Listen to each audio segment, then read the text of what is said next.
আকরাম সাল্লাল্লাহু আলাইহি ওয়াসাল্লাম বলেন, যে ব্যক্তি যখন সুন্দর করে নামাজ হেফাজত করলো না, সুন্দর ওযু নাই, সুন্দর নামাজ নাই, নামাজের কোনো খবর নাই, কয় রাকাত পড়ছে, সূরা পড়ছে, রুকুটা কেমনে করছে, কোনোই খবর নাই, শুধু মাথা নিচু করে সিজদায় যায়, উঠে নামাজ শেষ করে দিচ্ছে। নবী বলেন, এই সমস্ত অনিয়ম ব্যক্তিদের নামাজ আর বেনামাজি, এই সমস্ত বেনামাজি অনিয়ম ব্যক্তিদের নামাজ যারা এক ওয়াক্ত পরে 3 ওয়াক্ত বাদ দেয়, 2 ওয়াক্ত পরে 3 ওয়াক্ত বাদ দেয়, এইরকম ব্যক্তিদের জন্য কি হবে? ওয়াকানা গুনাহের মানুষ হবে। আল্লাহ তাআলা যেন আমাদের সকলকে যেন কবুল করেন, আমিন। আমাদের জিন্দেগির যদি কোনো ভুল ভ্রান্তি থেকে থাকে, আল্লাহ তাআলা যেন আমাদের মুখের আমল বলার বরকতে যেন আল্লাহ তাআলা জিন্দেগির সমস্ত গুনাহের মাফ করেন, আমিন।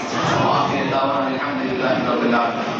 আপনাদের সামনে আপনাদের সময় আল্লাহু তাআলা ফি কালামিহিল মাজিদ ওয়াল ফুরকানিল হামিদ। আউযু বিল্লাহি মিনাশ শাইতানির ইন্নাল্লাহা ওয়া মালাইকাতাহু ইউসাল্লুনা আলান নবী ইয়া আইয়ুহাল্লাযীনা আমানু সাল্লু আলাইহি আরশিনিল মালিক আল্লাহ।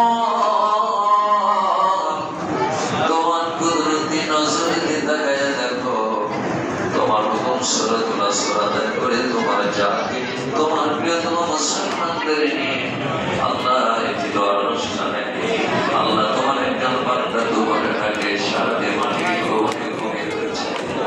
রব্বুল আলামিন তারা সুজন করতে গাইতে আজকে ঘর মাহফিলে আমরা আলোচনা করেছি, হাতে ক্লাস দর্শনী করেছি।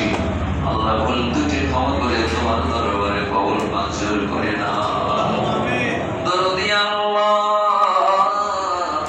আজকের দরুদ ও সালাম হাদিয়াতুল বিশ্ব নবীজির রওজাতুল পৌঁছায় দাও। আল্লাহ তাআলা হচ্ছে আমাদের সকলের তামাম গুনাহ করে মাফ করে দাও। আমাদের মধ্যে কারো আব্বা নাই, কারো জনম দুঃখিনী মা দুনিয়ায় বেঁচে নেই। আয় আল্লাহ তাআলা পবিত্রটি আমার কাছে তোমার দরবারে দোয়াছি আসরের নামাজের পরে মা বাবার কবরটা তুমি জান্নাতের টুকরো বানায় দাও। সকলে আল্লাহর শিখানো ভাষা আমরা পড়ছি, রব্বির রাহমহুমা কামা রাব্বায়ানি সগীরা, রব্বির রাহমহুমা কামা রাব্বায়ানি সগীরা। আয় আল্লাহ তাআলা, বিশেষ করে তোমার যেই বান্দাকে আমরা কয়েকদিন পরে দাফন করেছি, আল্লাহ তাআলা ওই বাড়িতে শোকের ছায়া, শোকের মাতম চলছে, বাড়িতে নাই।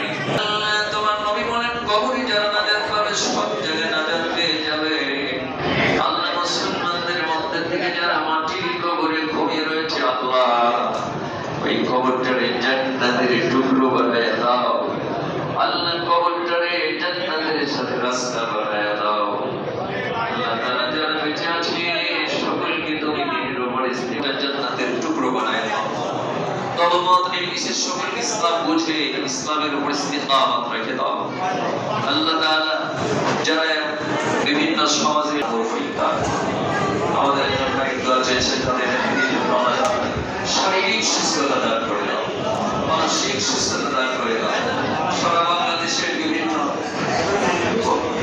জায়গায় যারা দায়িত্ববান ব্যক্তি, আল্লাহ সকলকে বাংলাদেশের উপর তুমি রহম করো। আমাদের দেশের উপর তোমার খাস রহমত নাযিল করো। রব্বানা আতিনা ফিদ দুনিয়া হাসানাতাও ওয়া ফিল আখিরাতি হাসানাতাও ওয়া কিনা আযাবান নার। আল্লাহ তাআলা অনেকে দোয়া চেয়েছেন, মেয়েদের নেত্রী খালেদা যে অসুস্থ আছেন তার জন্য দোয়া চেয়েছেন, আল্লাহ তাদের শিফা করিয়া দান করেন। যারা দোয়া চায়নি, সরকারি বিরোধী, সকলের জন্য আমরা দোয়া চাই, সকলকে সুস্থতা দান করে দেন। এদেশ পরিচালনার ক্ষেত্রে যতটুকু আল্লাহ তাআলা কমতি ঘাটতি থাকে সেগুলোকে আল্লাহ মেকআপ করার জন্য সেখানে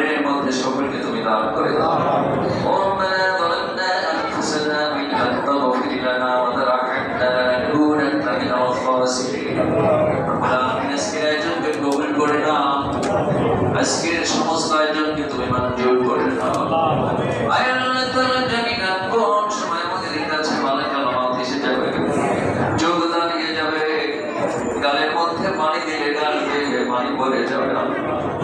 ছেলে কাঁদবে, মেয়ে কাঁদবে, প্রতিবেশী কাঁদবে। আজরাইল আলাইহিস সালামের কোনো দয়া নাই। নির্দিষ্ট সময়ে